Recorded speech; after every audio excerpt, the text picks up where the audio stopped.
At 90 years of age, artist Charles Beck is still finding inspiration in the rolling hills, lakes, trees, and farmland surrounding his home in Fergus Falls, Minnesota.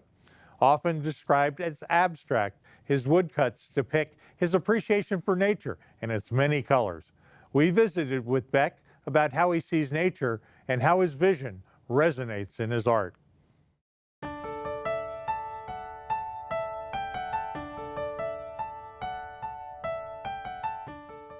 You got to live a while before you can make a living as an artist.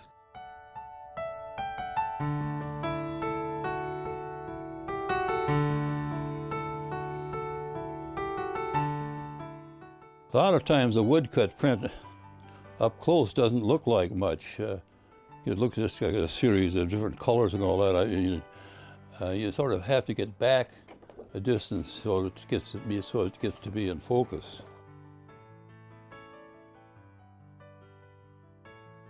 I have been doing woodcuts, for 6 years.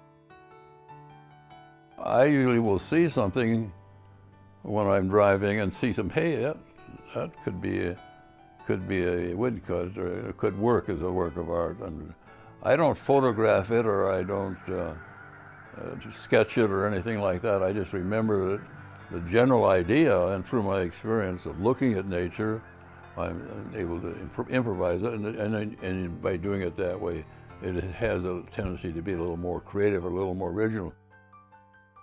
I think he captures so much in his prints.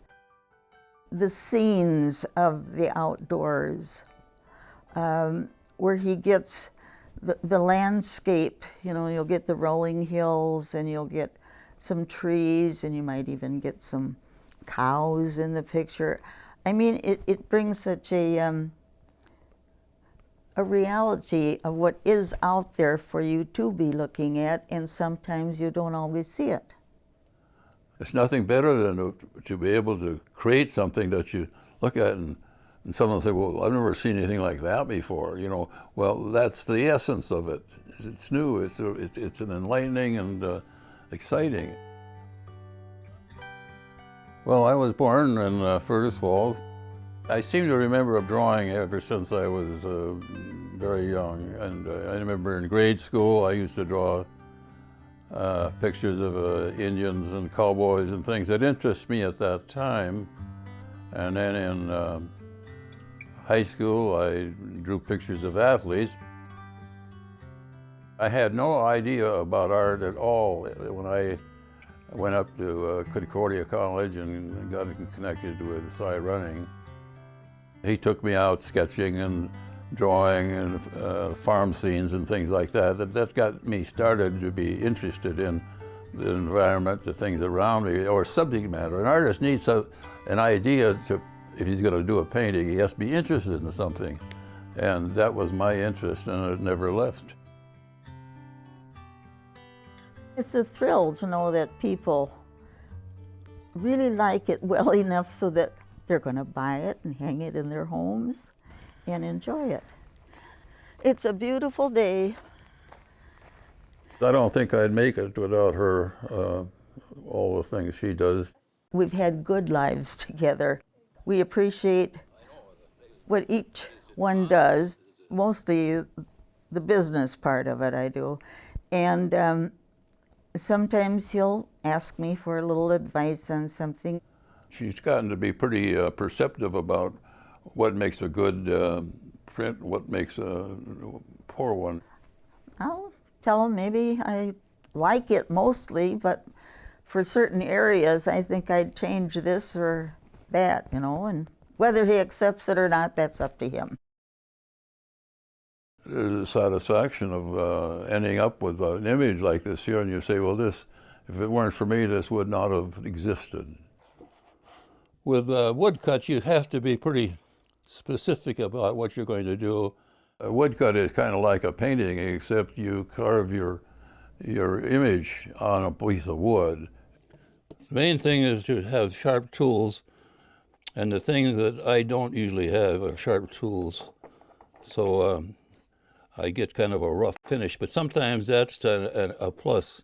And then you roll paint on the wood. It isn't really a paint that I use, it's called a printer's ink. And it's a relief ink, especially for woodcut printing. The paint adheres to the area that is not carved out. And in this case, I'm just rubbing it with a spoon, which is how I did all my carvings back in the early days. I now have a press, so you run this through a press, and it saves a lot of time. So what you get as an image is kind of opposite of what you might do in painting. You see here where you get the texture of the wood, and sometimes that's a bonus. You carve it all, but you're still not sure what you've got until you print it. And when you print it, you find out that the image is much different from what you had planned.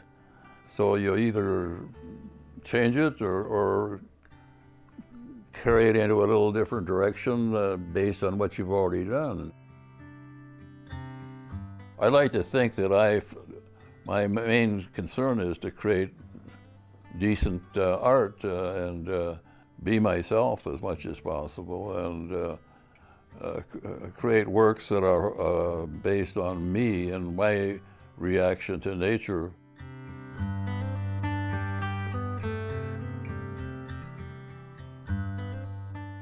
Prairie Mosaic is funded by the Minnesota Arts and Cultural Heritage Fund with money from the vote of the people of Minnesota on November 4th, 2008, the North Dakota Council on the Arts, and by the members of Prairie Public.